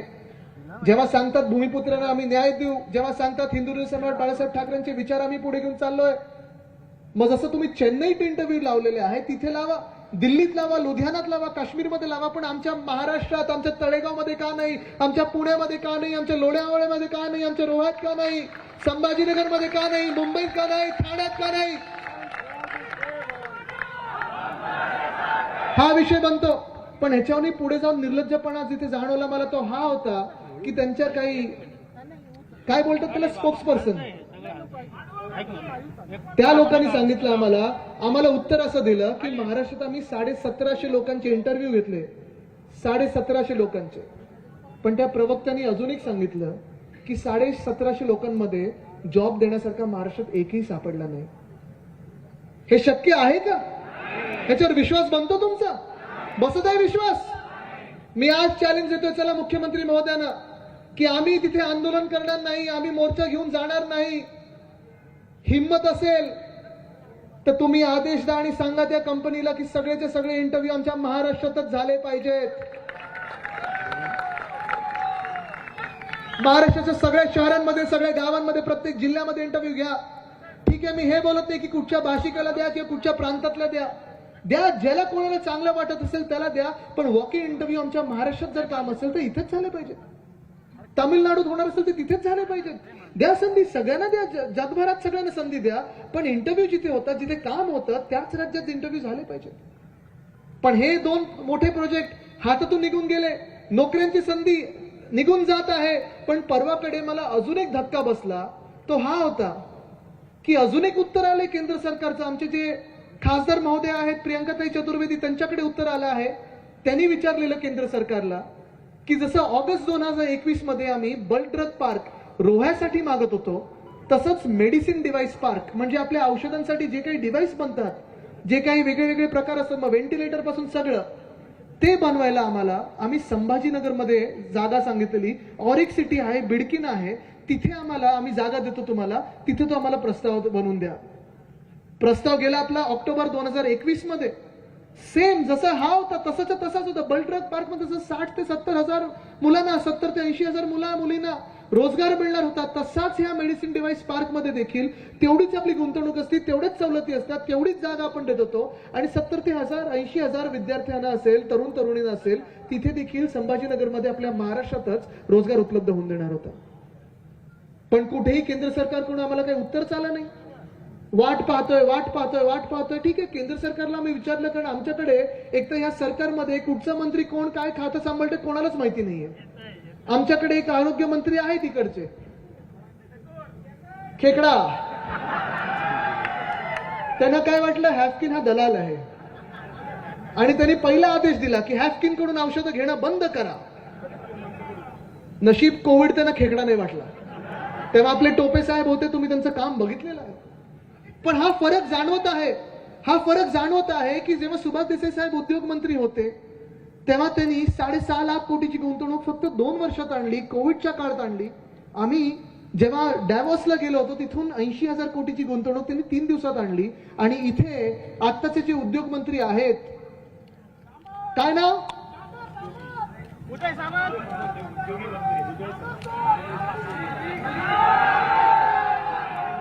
काय नाव, त्यांना जेव्हा प्रश्न विचारला पहिला, जेव्हा मी ट्विट केलं की वेदांताबद्दल तुमचं काय मत आहे, वेदांत इथून निघून गेलं, ते बोलतात मला माहिती नाही, थोडी माहिती घेऊन सांगतो. म्हणजे तुम्ही विचार करा. आता पण हसलेलो आहे, पण महाराष्ट्राला किती मोठी धोक्याची घंटा आहे विचार करा. ज्या उद्योग मंत्र्याला माहिती नाही की 2.25 लाख कोटीची गुंतवणूक आपल्या राज्यातून निघून गेलेली आहे, ज्या उद्योग मंत्र्याला माहिती नाही की 1 लाख रोजगार निर्माण करण्याची जी क्षमता आहे, असा रोजगारचा जो मोठा प्रस्ताव होता तो आपल्या राज्यातून निघून गेलेला आहे, जो उद्योग मंत्री असं सांगतो की माहिती घेऊन सांगतो, काय हालत असेल आपल्या आत्ता राज्याची, तुम्ही जरा विचार करा. परत दुसऱ्या दिवशी मी बल्क ड्रग पार्कचा विषय घेतल्यानंतर परत तेच माहिती नाही, जरा मी विषयाची माहिती घेऊन सांगतो आणि आपण अजून एक मोठा प्रस्ताव आणू आणि मोठा प्रोजेक्ट आणू. गाजर तुम्हाला मिळालेला आहे, गाजर तुम्हाला मिळाला होता खोके सरकार बनवताना. महाराष्ट्राला गाजर देऊ नका, महाराष्ट्रात गाजर वाटपची गरज नाही. तुम्हाला कोणाला गाजर पाहिजे का? गाजर पाहिजे की रोजगार पाहिजे? गाजर पाहिजे की रोजगार पाहिजे? गाजर पाहिजे की रोजगार पाहिजे? रोजगार पाहिजे आपल्या सर्वांना. आम्हाला कोणाला गाजर नको ना चॉकलेट हवंय, आम्हाला खोके पण नको आहेत. आम्हाला ह्या महाराष्ट्राला तुम्ही ओके करून द्या, तर आणि तरच आम्ही तुम्हाला सरकार म्हणून मानू, नाही तर आम्हाला माहिती आहे तुम्ही खोके सरकार आहात. आमच्या पाठीवर 40 वार तुम्ही करून गेलेला आहात, पण ह्या महाराष्ट्राच्या तरुणांवर का वार करतात? तुम्हाला वेदांता फॉक्सकॉन निघून गेलं ते माहिती नव्हतं, बल्क ड्रग पार्क निघून गेला ते माहिती नव्हतं, एअरबसचा जो आता प्रस्ताव आहे तो देखील आम्ही मागच्या वर्षीपासून पाठपुरावा करत आहोत. जसा वेदांता फॉक्सकॉन आम्ही ह्याच तळेगाव मध्ये आणणार होतो, जसा बल्क ड्रग पार्क आम्ही रोह्यामध्ये आणणार होतो, जसा मेडिसिन डिव्हाइस पार्क आम्ही संभाजीनगरमध्ये आणणार होतो, तसं एअरबस टाटासाठी देखील आम्ही पाठपुरावा करत आहोत. ते आमच्या नागपूरसाठी, आमच्या मिहानसाठी. आज मी इथूनच सांगत आहे, ते मुख्यमंत्री परत आले असतील तर, नाही तर तिथे असाल तर तातडीने तिथे जा आणि सांगा परत दिल्लीमध्ये की एअरबसचा तरी प्रस्ताव मान्य करा, कमीत कमी तो तरी महाराष्ट्राला द्या. कारण झाला असं आहे, जेव्हा ही शपथविधी झालेली, जेव्हा हे सरकार बनलं, आणि मी असं सांगतो हे सरकार बेकायदेशीर आहे, घटनाबाह्य आहे, बेईमानांचं सरकार, हे कोसळणार म्हणजे कोसळणार. हे सरकार नाहीये, सर्कस आहे, सर्कस आहे. पण आज जेव्हा मी हे सांगत आहे की तुम्हाला सरकारमधून काम करत असताना माझ्या गटात कोण येते, माझ्या गटात कोण येते, ह्याला फोडू की त्याला फोडू, ह्याला फोडू की त्याला फोडू, माझ्या गटात कोण येते, माझ्या गटात कोण येते, एवढंच चाललंय. पण माझ्या महाराष्ट्रात गुंतवणूक कोण आणतंय ह्याच्यावर तुमचं लक्ष नाहीये. जेव्हा जेव्हा जेव्हा तुम्ही दिल्लीला गेलात, जसं मी सांगितलं, स्वतःसाठी गेलात, कधी महाराष्ट्रासाठी गेला नाहीत. जेव्हा जेव्हा तुम्ही इथे तिथे बघितलेलं आहे माझ्या बरोबर कोण येतो, तर तुमच्या राक्षसी महत्वाकांक्षांसाठी कोण येतो तुमच्यासोबत, हा तुम्ही विचार केलेला आहे. पण ह्या महाराष्ट्राच्या तरुणांसाठी कधीच विचार नाही केला तुम्ही. आज तुम्ही बघा महिलांवर जे अत्याचार चालू आहेत, कोणी त्याच्यावर आवाज उठवायला तयार नाहीये. शेतकरी ओला दुष्काळ जाहीर करा म्हणून आम्ही शिवसेना असेल, काँग्रेस असेल, राष्ट्रवादी काँग्रेस असेल, आम्ही सगळे मित्र पक्ष त्या विधान भवनाच्या पायऱ्यांवर जेव्हा उभे होतो तेव्हा आम्ही जेव्हा ओरडायचो 50 खोके एकदम ओके, एक दोन निर्लज्ज मंत्री आम्हाला येऊन विचारतात तुम्हाला हवेत का, तुम्हाला हवेत का. बरोबर आहे, त्यांचं नाव घेण्याचं देखील मला आता गरज पण नाही आणि वाटत सुद्धा नाही. कारण एवढा निर्लज्जपणा मी बघितलाच नव्हता या महाराष्ट्रामध्ये. जी काही आपल्या राज्याची एक वेगळी संस्कृती होती, मग राजकीय संस्कृती असेल, एक पातळी जपून आपण बोलायचो. टीका जी काय व्हायला लागली आहे, 2-3 नेत्यांनी आता जी काही टीका केली आमच्यावर, ठीक आहे, आमची बदनामी करायचं तेवढं करण्याचा प्रयत्न करा, आम्हाला संपवण्याचा प्रयत्न करतात संपवण्याचा प्रयत्न करा, आम्हाला राजकारणातून बाहेर काढण्याचा प्रयत्न करतात तेवढा करा, जेवढे वार करण्याचा प्रयत्न करतात करा ना, आम्हाला काही फरक पडत नाही. 40 वार पाठीवर घेतलेले आहेत, 12 खासदारांचे वार पाठीवर घेतलेले आहेत, अजून किती वार करायचे, ह्या जेवढे वार घ्यायचे तेवढे करा. हिंमत असती तर तुम्ही समोरून केले असते, पण तुमची हिंमत आम्हाला दिसली. आणि त्याच दिवशी दिसली जेव्हा तुम्ही सुरतेला पळून गेलात ना, जेवढी मेहनत तुम्ही तिथे पळण्यासाठी गेली होती तेवढीच जर मेहनत आज ह्या महाराष्ट्रात तुम्ही गुंतवणुकीसाठी केली असती ना, तर हीच जनता तुम्हाला डोक्यावर घेऊन नाचली असती.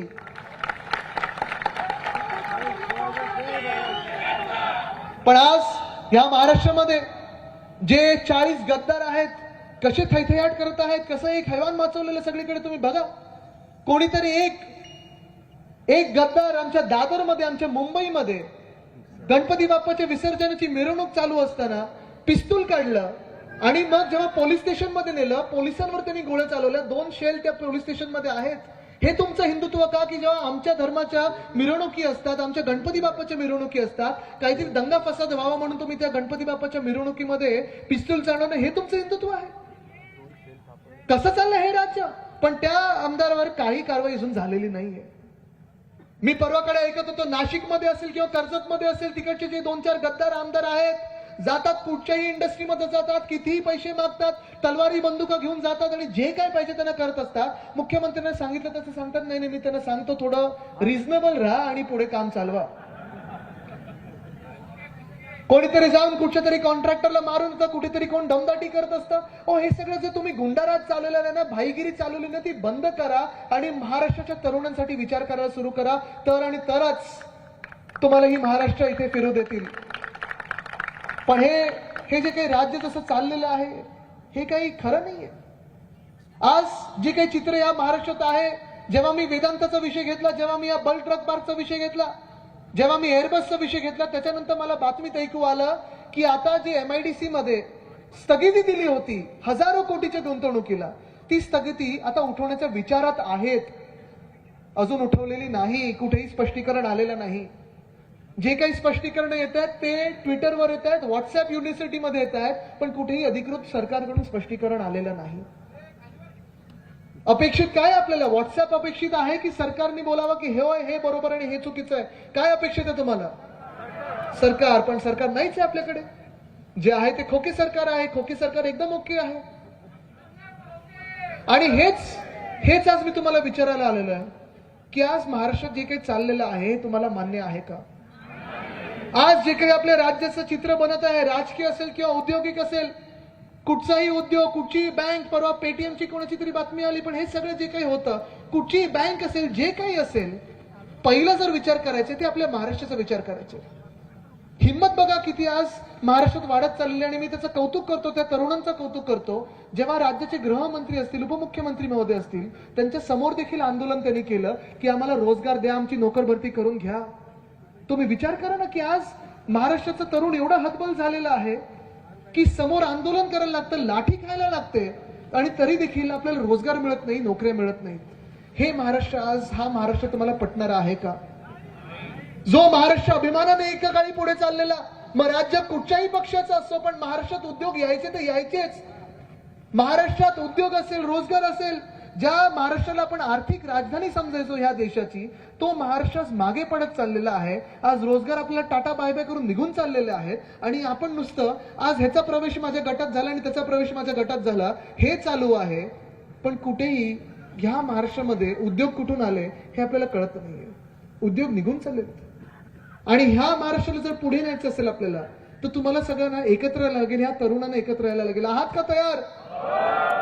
कारण ही लढाई किती दिवस चालेल, कशी चालेल आपल्याला माहिती नाही. सगळ्यांना माहिती आहे, उद्योजक पण बघत आहेत, जागतिक उद्योजक. आणि मध्ये जे बोलले होते ना हे गद्दार लोक की आमच्या क्रांतीची नोंद 33 देशांनी घेतली होती, आता दिसते कुठची नोंद घेतलेली, त्यांच्या गद्दारीची नोंद घेतलेली. उद्योग ह्या महाराष्ट्रात यायला घाबरत आहेत की उद्योग जर या महाराष्ट्रात आले तर आमच्याकडून पण ठोके मागितले जातील कदाचित, हे आता घाबरायला लागलेले आहेत. वातावरण गढूळ होत चाललेलं आहे, आणि हेच वातावरण जर आपल्याला शुद्ध करायचं असेल, साफ करायचं असेल, स्वच्छ करायचं असेल, तर आपल्याला तरुण आणि तरुणींना सगळ्यांना एकत्र यायला लागेल. तयार आहात का? कारण ही लढाई मोठी असेल. निवडणूक कधी लावतील आपल्याला माहिती नाही, निवडणूक लावण्याला घाबरत आहेत. मी तर सतत सांगत आहे, चला महानगरपालिकेची तर निवडणूक घ्या, आमदारकीची निवडणूक घ्या, खासदारकीची निवडणूक घ्या. जे जे गद्दार पक्षातून निघून गेलेले आहेत ना, चला निवडणुकीला सामोरे या. जनता एकदा ठरवेल की कोण सत्य बोलत आहे. मी पण निवडणुकीला तुमच्या सोबत उतरीन. चला 41 लोकांनी निवडणूक लढूया. चॅलेंज आहे माझं तुम्हाला. आज कालच आपण बघितलेलं आहे की उच्च न्यायालयामध्ये सन्माननीय न्यायालयाने सांगितलेलं आहे की सत्यमेव जयते, आणि तेच मी घेऊन पुढे चाललेलो आहे. या देशामध्ये सत्यमेव जयतेला महत्व आहे, सत्तामेव जयतेला नाही. आणि आम्ही सत्तेसमोर झुकणार नाही. नमन करू ते सत्याला करू, पण सत्तेला नाही झुकणार. आज जसा आक्रोश मोर्चा या तळेगावमध्ये घेतलेला आहे, ह्या पुण्याच्या आपण आजूबाजूच्या परिसरामध्ये घेतलेला आहे, तसाच पुढचा आक्रोश मोर्चा आमचा संभाजीनगरमध्ये देखील होणार आहे. तिकडे देखील प्रश्न विचारायला की मेडिसिन डिव्हाइस पार्क तुम्ही घालवला कसा. पण आज स्थानिक खासदार तर गायबच आहेत ना, गायबच आहेत. जाऊ दे, त्यांच्याकडून अपेक्षितच नाहीये. पण मी आज तुमच्या माध्यमातून आणि ह्या सगळीचे पत्रकार बांधव भगिनी आहेत त्यांच्या माध्यमातून या महाराष्ट्रातल्या तरुण तरुणींना अपील करत आहे की जर जे काही नाट्य दुसऱ्या कुठच्या राज्यात घडलं असतं, जर गुजरात मधून असतं किंवा आंध्र प्रदेश मधून असतं की हिमाचल प्रदेश मधून असतं, असे 3 महत्वाचे प्रकल्प निघून गेले असते, 2 लाख रोजगाराची संधी निघून गेली असती, तर तिकडच्या स्थानिक उद्योग मंत्र्यांनी राजीनामा दिला असता ना? दिला असतं की नसतं? की जॅकेट घालून फिरले असते सगळीकडे? दिला असता राजीनामा.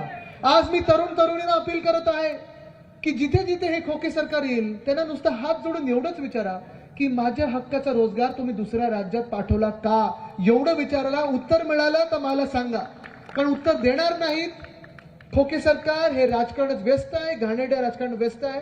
राजकारण सुधारायचं असेल तर आपल्या सर्वांना एकत्र यायला लागेल. तयार आहात? नक्की.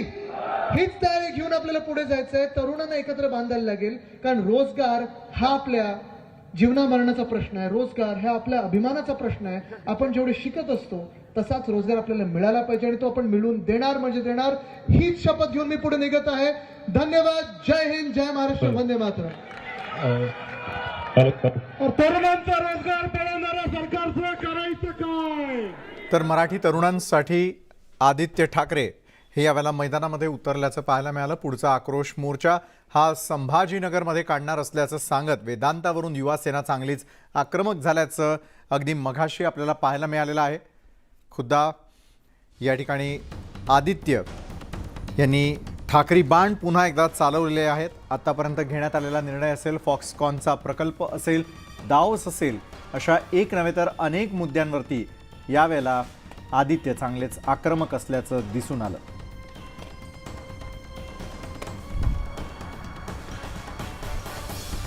युवा सेनेचं आंदोलन जे आहे ते आपण या क्षणाला पाहतोय न्यूज 18 लोकमतवर. वेदांतावरून युवा सेना ही चांगलीच आक्रमक झालेली आहे. तर वेदांता फॉक्सकॉनवरून आदित्य ठाकरे आज आणखी आक्रमक झाल्याचं आपण अगदी काही क्षणांपूर्वी पाहिलेलं आहे. तळेगाव या ठिकाणाहून ही थेट दृश्य आहेत युवा सेनेच्या जन आंदोलनासंदर्भातली. आज मात्र नुकसान कुणाचं झालं तर तरुणाईचं झालेलं आहे आणि रोजगाराचं झालं असल्याचं देखील ते म्हणाले.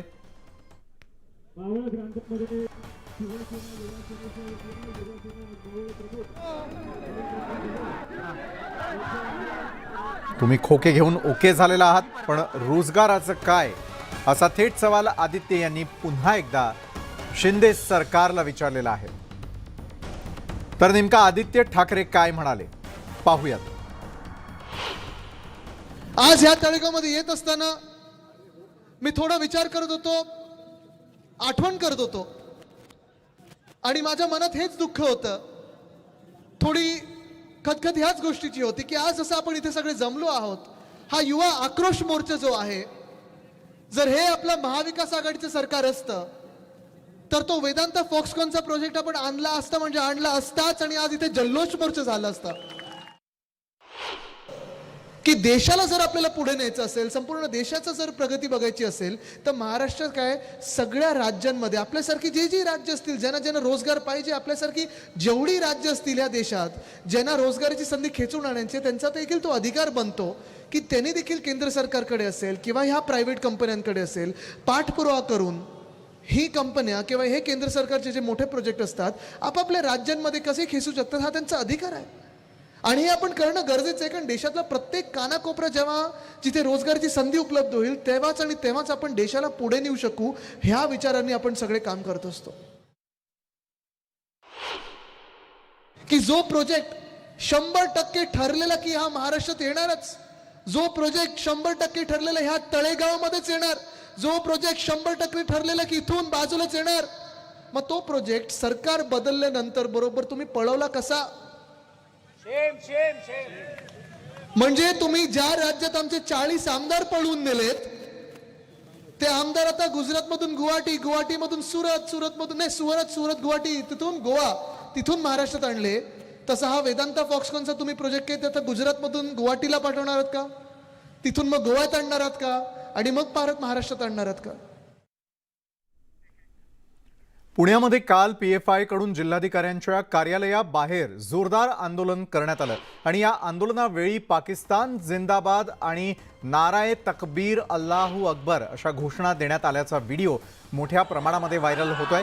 या घोषणा देणाऱ्यांवर कठोरात कठोर कारवाई करण्याची मागणी भाजप आमदार नितेश राणेंनी केली आहे. तर महाराष्ट्रामध्ये अशा घोषणा देण्यात आल्या असतील तर त्या घोषणा देणाऱ्यांना सोडणार नाही असा सज्जड इशारा उपमुख्यमंत्री देवेंद्र फडणवीसांनी दिलाय.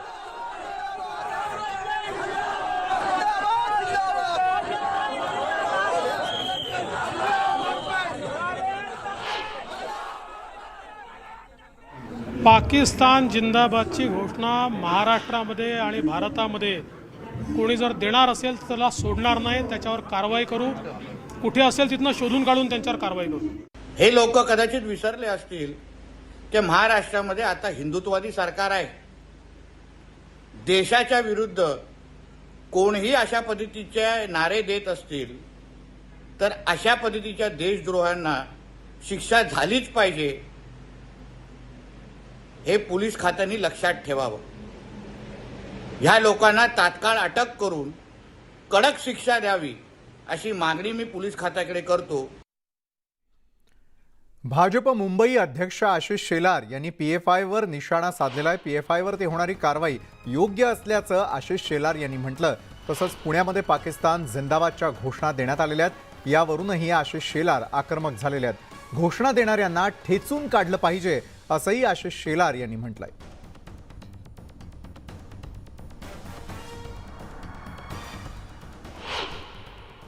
या पद्धतीच्या स्वभावाला, वर्तणुकीला ठेचून काढलं पाहिजे, आमची भूमिका आहे. या सगळ्यांना चुन के पकडलो आणि एक एक करून ठेचून काढलं पाहिजे, हीच आमची मागणी भारतीय जनता पक्षाच्या वतीने सन्माननीय गृहमंत्र्यांकडे राहील आणि तेही तेच करतील असा आमचा पूर्ण विश्वास आहे.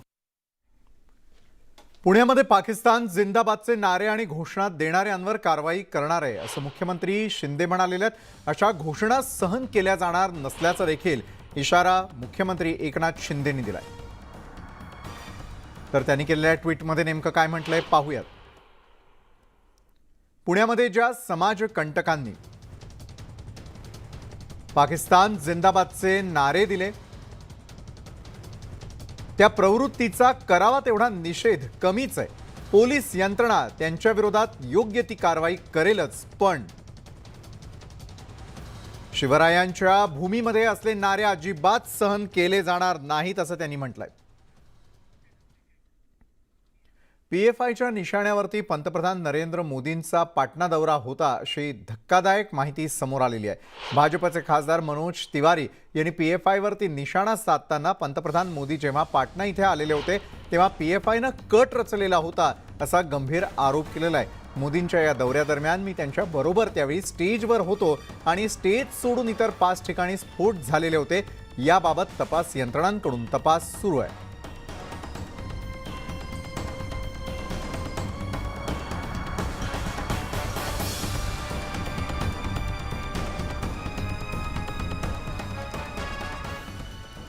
राष्ट्रवादी काँग्रेसचे ज्येष्ठ नेते एकनाथ खडसे हे पुन्हा एकदा भाजपमध्ये जाणार असल्याची चर्चा राजकीय वर्तुळात सुरू झाली आहे.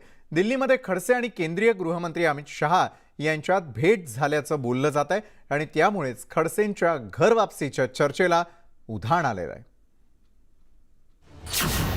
एकनाथ खडसेंची घर वापसी, भाजपच्या वाटेवर एकनाथ खडसे, दिल्लीत खडसेंनी घेतली शहांची भेट, संभाव्य भेटीवरून रंगलं राजकारण.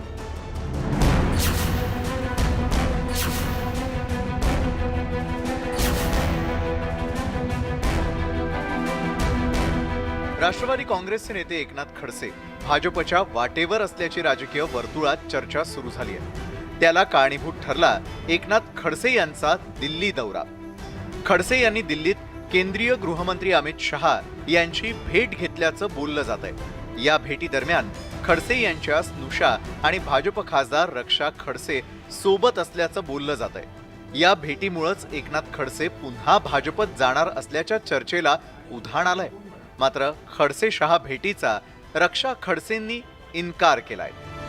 नक्कीच नाथाभाऊंची अमित शहा सोबत भेट त्या दिवशी आम्ही गेलेलो, त्या दिवशी ते त्यांच्या व्यस्त कार्यक्रमामुळे भेट आमची होऊ शकली नाही, पण त्यांची फोनवर चर्चा झालेली आहे. असं मला अजून काही कल्पना तर नाही की नाथाभाऊ भाजपमध्ये येणार आहे. मी भाजपमध्ये आहे, नाथाभाऊ राष्ट्रवादीमध्ये. खरं तर उपमुख्यमंत्री देवेंद्र फडणवीस आणि एकनाथ खडसे यांच्यातील राजकीय वाद सर्वश्रुत आहे. भाजपमधून बाहेर पडताना खडसेंनी फडणवीसांवर जाहीरपणे टीका केली होती. पण आता खडसे शहा भेटीवरून अनेक तर्कवितर्क लावले जात आहेत. याविषयी खुद्द खडसेंनी हा खुलासा केलाय. माननीय अमित शहांशी मी फोनवर चर्चा केली काही व्यक्तिगत कारणासाठी आणि याची माहिती माननीय शरद पवार साहेबांना मी आधी दिली होती आणि नंतर शरद पवार साहेबांनी मला सांगितलं की मी स्वतः अपॉइंटमेंट घेतो आणि मी आणि तुम्ही असे दोघं मिळून माननीय अमित शहा साहेबांची आपण भेट घेऊ. खडसे शहांच्या संभाव्य भेटीविषयी चर्चा सुरू असतानाच भाजप नेत्यांनी याविषयी सावध भूमिका घेतली आहे. तो एकनाथ खडसे भाजपवर येणार अशी चर्चा आहे. मला कल्पना अमित शहांची भेट झाली नसली तरी फोनवरून चर्चा केल्याचं एकनाथ खडसेंनी मान्य केलंय. मात्र या दोन नेत्यांमध्ये नेमक्या कोणत्या विषयावर चर्चा होतीये हे अद्याप गुलदस्त्यातच आहे. Bureau report, news 18 Lokmat. तर संपूर्ण दिवसभरात घडलेल्या इतरही महत्त्वाच्या घडामोडी जाणून घेऊयात एका छोट्याशा ब्रेकनंतर.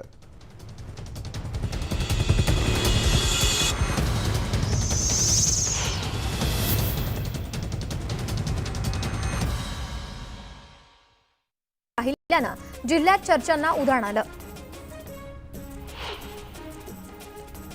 शिंदे गटाचे नेते आणि मंत्री संदीपान भुमरे अमरावती दौऱ्यावरती आहेत. यावेळी काही कार्यकर्ते शिंदे गटात प्रवेश घेणार असल्याची माहिती जिल्हा प्रमुख गोपाल अरबट यांनी दिली.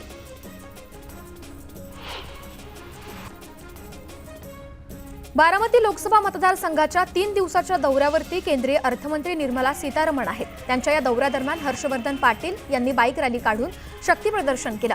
यावेळी मोठ्या प्रमाणात युवक सहभागी झाले होते. क्रेनच्या सहाय्याने फुलांचा हार घालून सीतारमण यांच्यावरती पुष्पवृष्टी करण्यात आली. बीड जिल्ह्यातील शेतकऱ्यांना 25% पीक विमा आणि अतिवृष्टीची नुकसान भरपाई मिळावी यासाठी मनसे आणि स्वाभिमानी शेतकरी संघटनेनं आंदोलन केलं. आंदोलकांनी तब्बल 1 तास अंबेजोगाई कळंब राज्य महामार्ग रोखून धरला होता. हिंगोलीच्या सेनगाव तालुक्यात अतिवृष्टी अनुदान यादीतून वगळलेल्या गावांमध्ये गेल्या 10 दिवसांपासून आंदोलन केलं जात आहे. अनुदान यादीतून गाव वगळल्यास स्थानिक आमदार आणि खासदार हेच कारणीभूत असल्याचा आरोप होतोय. त्याविरोधात वरखेडा गावात आमदार खासदारांचे प्रतिकात्मक पुतळे जाळून रोष व्यक्त करण्यात आला. 3 वर्षांपासून भंडाऱ्यातील खाम तलाव चौकातील रस्त्याचं काम अपूर्णच आहे. ते तात्काळ पूर्ण करावं यासाठी जय जवान जय किसान संघटनेच्या वतीनं धरणे आंदोलन करण्यात आलं.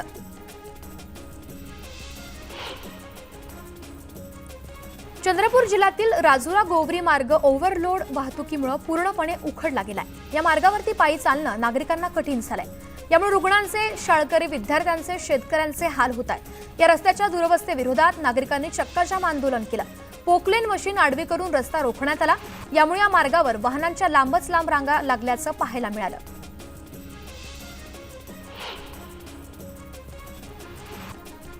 अंबाबाई देवीच्या मूर्तीवरती अचानक केलेल्या वज्रलेपावरून शिवसेना आक्रमक झाली आहे. हा वज्रलेप अचानकपणे का करण्यात आला याचं कारण जाहीर करण्याची मागणी सेनेनं केली आहे.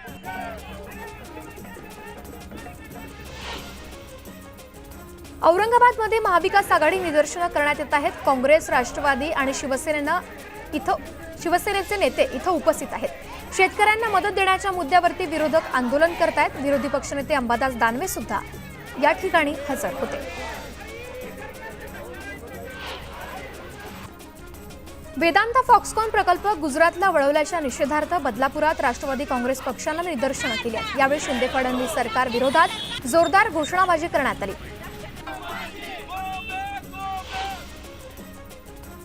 धुळे शहरातील देवपूर परिसरात खड्ड्यांचं साम्राज्य पसरलं असून खड्ड्यांकडे लक्ष वेधण्यासाठी महाराष्ट्र नवनिर्माण विद्यार्थी सेनेतर्फे अनोखं आंदोलन करण्यात आलंय. रेड्यांसह यमराजला खड्ड्यात उभे करून प्रतिकात्मक आंदोलन करण्यात आलंय. यावेळी मनसेच्या कार्यकर्त्यांनी जोरदार घोषणाबाजी सुद्धा केली. बार्शीतील शिवाजी विद्यालयातील विद्यार्थ्यांची फिल्मी स्टाईल हाणामारी सोशल मीडियावरती चांगलीच व्हायरल झाली आहे. हा राडा नेमक्या कोणत्या मुद्द्यावरून झाला याची माहिती मिळालेली नाहीये. तसंच पोलिसात या प्रकरणी तक्रार सुद्धा देण्यात आली नाहीये.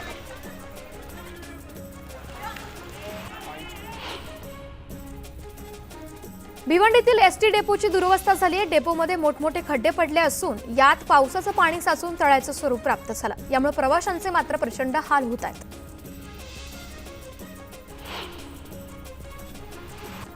मुंबई अहमदाबाद राष्ट्रीय महामार्गावर धनिवरी जवळील सुसरी नदीवरील पुलाची अत्यंत दुरवस्था झाली आहे. 62 वर्ष जुना असलेल्या या पुलाच्या खालच्या भागात मोठं भगदाड पडलं असून पुलातील लोखंडी रॉड देखील बाहेर आले आहेत. यामुळे या पुलाची पुनर्बांधणी करण्याची मागणी ग्रामस्थ करतायत. औरंगाबादमध्ये कन्नड नागद महामार्गावरील पूल खचलाय. अतिवृष्टीमुळे पूल खचला असून पुलावरील वाहतूक बंद करण्यात आली आहे. यामुळे नागरिकांना अडचणींचा सामना करावा लागतोय.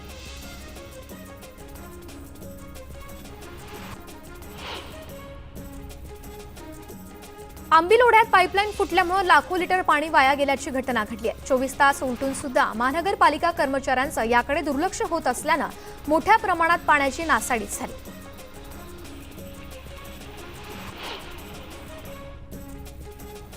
दापोली तालुक्यातील मुरुड समुद्र किनाऱ्यावर लाईफ बोट आढळली आहे. त्यानंतर दापोली पोलिसांनी घटनास्थळी धाव घेत तपास केला. विजयदुर्गजवळ बुडालेल्या एका बोटीचाच तो भाग असल्याची माहिती मिळते आहे.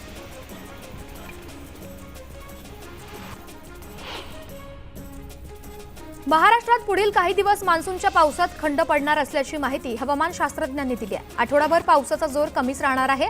महाराष्ट्रातून ऑक्टोबरमध्ये सुरुवातीच्या 10-12 दिवसात परतीचा पाऊस सुरू होईल असा अंदाज वर्तवण्यात आला.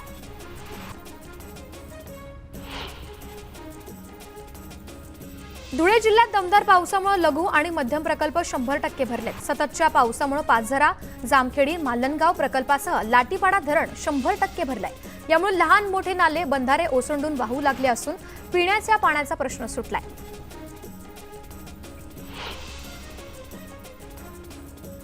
केंद्रीय मंत्री निर्मला सीतारामन इंदापूर दौऱ्यावरती असताना त्यांनी शेतकऱ्यांशी संवाद साधत त्यांच्या समस्या जाणून घेतल्या. तसंच त्यांचे प्रश्न सोडवण्यासाठी केंद्रीय कृषी मंत्र्यांशी बातचीत करणार असल्याचं त्यांनी यावेळी सांगितलं.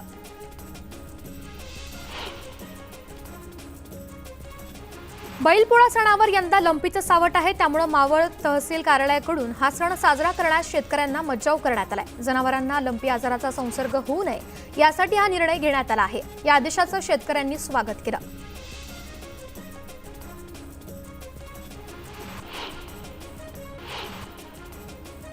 पुण्यात पीएफआय कडून जिल्हाधिकाऱ्यांच्या कार्यालयाबाहेर जोरदार आंदोलन करण्यात आलं. या आंदोलनावेळी पाकिस्तान जिंदाबाद आणि नाराए तकबीर, अल्लाहू अकबर अशा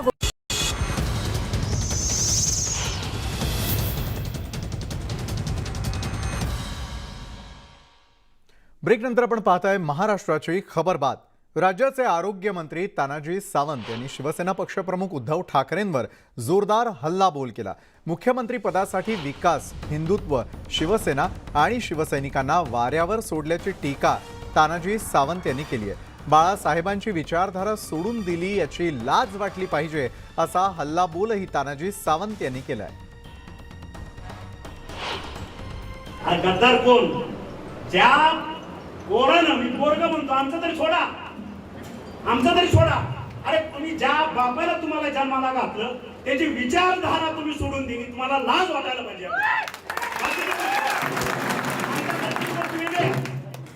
आणि तुम्ही आम्हाला गद्दार म्हणता.